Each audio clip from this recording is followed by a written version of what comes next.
টিউটোরিয়ালে সবাইকে জানাচ্ছি স্বাগতম। আজকের টিউটোরিয়ালে আমরা যেটা শিখবো সেটা হচ্ছে অ্যাক্টিভিটি ইন্ডিকেটর। তো রিঅ্যাক্ট নেটিভে কিভাবে অ্যাক্টিভিটি ইন্ডিকেটর নিয়ে কাজ করতে হয় ওটা আমরা শিখবো। টিউটোরিয়াল শুরু করার আগে যারা এই চ্যানেলে নতুন অবশ্যই চ্যানেলটি সাবস্ক্রাইব করে আমার পাশে থাকবেন। তো চলুন আজকে টিউটোরিয়ালটা শুরু করা যাক। প্রথমে আমাদের ইম্পোর্ট করে নিতে হবে অ্যাক্টিভিটি ইন্ডিকেটরকে।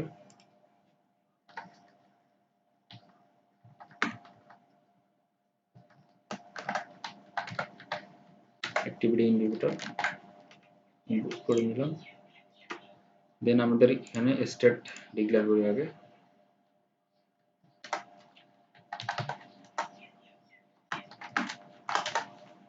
লিখছে অ্যানিমেটিং, ঠিক আছে, এই যে ট্রু, বাই ডিফল্ট এটা ভ্যালু ট্রু দিয়ে দিলাম। এবার একটা মেথড ক্রিয়েট করব, এই যে ক্লোজ অ্যাক্টিভিটি ইন্ডিকেটর।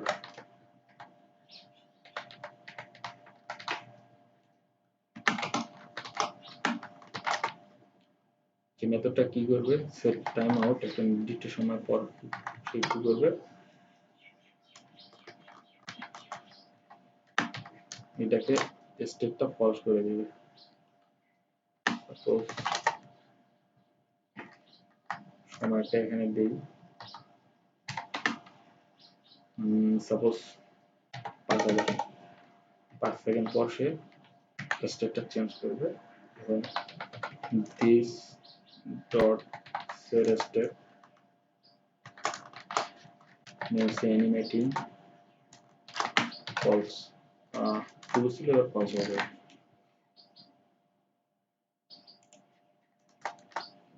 হচ্ছে কম্পোনেন্ট ডিড মাউন্ট, এটা ইউজ করবো।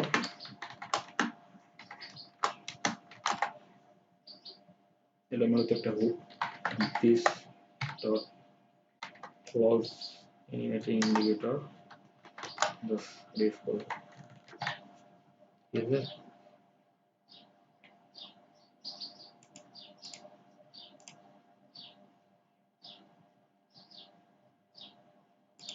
এখানে সবকিছু ঠিকঠাক আছে তো না?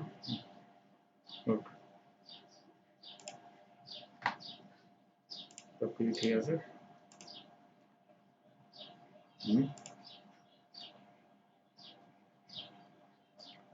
এখন আমরা কি করবো, রেন্ডারে একটা ভেরিয়েবল নেব। সেই ভেরিয়েবলের ভিতরে আমরা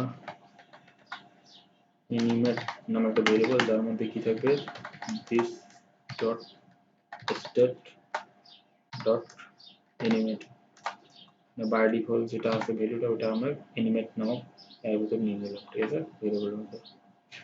এখন আমরা ভিউ সেকশনে যাই, এখানে এখানে অ্যাক্টিভ ইন্ডিকেটর এটাকে নেই, লিখি যে এটার কয়েকটা ইউজ করবো আমরা, অ্যানিমেটিং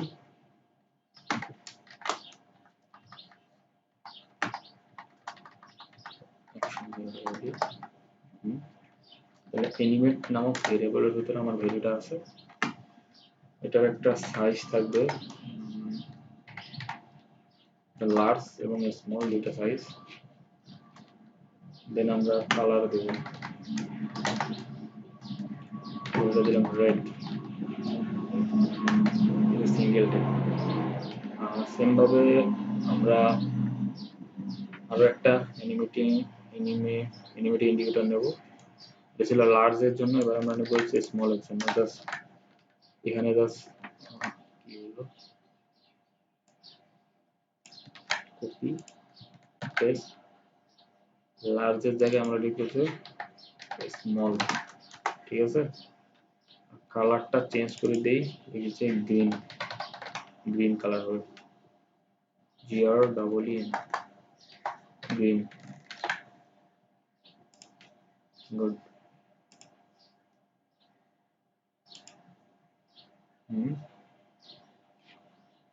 সেম ভাবে আরো একটা নেব আমরা, যেটা সাইজটা লার্জে হবে, বাট এটাতে কোনো অ্যানিমেটিং থাকবে না। এটা দিলাম ব্লু, ঠিক আছে।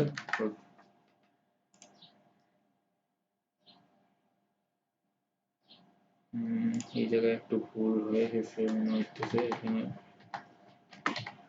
এরকম হবে যেহেতু একটা অ্যারো ফাংশন, বাট ঠিক আছে, গুড। তো দেখতেছেন যে এখানে স্পিনিং হইতেছে, গুড। আমরা এখানে এসে বলে দেবো যে অ্যালাইনমেন্ট আইটেম সেন্টার দিই, সেন্টার আর লিখেছে জাস্টিফাই কন্টেন্ট স্পেস বিটুইন, ঠিক আছে, দিয়ে সেভ দিলাম, গুড। অথবা স্পেস বিটুইন না দিয়ে আমরা লিখেছি স্পেস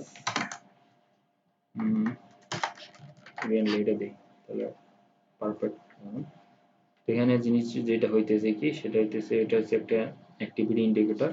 তো দেখি যে বাই ডিফল্ট ট্রু আসার জন্য সে কি করতেছে, ট্রু আসার জন্য সবগুলো শো করাইতেছে এই দুটা। তো এখানে যেটা আমরা দেখতেছি যে 5 সেকেন্ড পর সে হইতেছে ফলস, এবং এটা অটোমেটিক আপডেট হয়, দেন ওটা কি কি হইতেছে অ্যানিমেশনটা বন্ধ হয়ে যাচ্ছে আর কি, ওটা অ্যাক্টিভিটি ওটা ক্লোজ হয়ে যাইতেছে। কিন্তু এখানে যে অ্যানিমেটিং আছে এটা যে ভ্যালুটা আছে ট্রু, এই জন্য শো করাইতেছিল প্রথমে, যে রিফ্রেশ দিয়ে আবার 6 সেকেন্ড পর সে কি করবে, হাইড হয়ে যাবে, ফলস হয়ে যাবে ভ্যালুটা। এই যে এটাতে কোনো অ্যানিমেটিং ইউজ করা হয়নি, এই জন্য এটা ঘুরতে আছে, ঠিক আছে। তো আশা করি আপনারা জিনিসটা বুঝতে পারছেন যে কীভাবে অ্যাক্টিভিটি ইন্ডিকেটর নিয়ে কাজ করতে হয়। সবাইকে অসংখ্য ধন্যবাদ ভিডিওটা শেষ পর্যন্ত দেখার জন্য।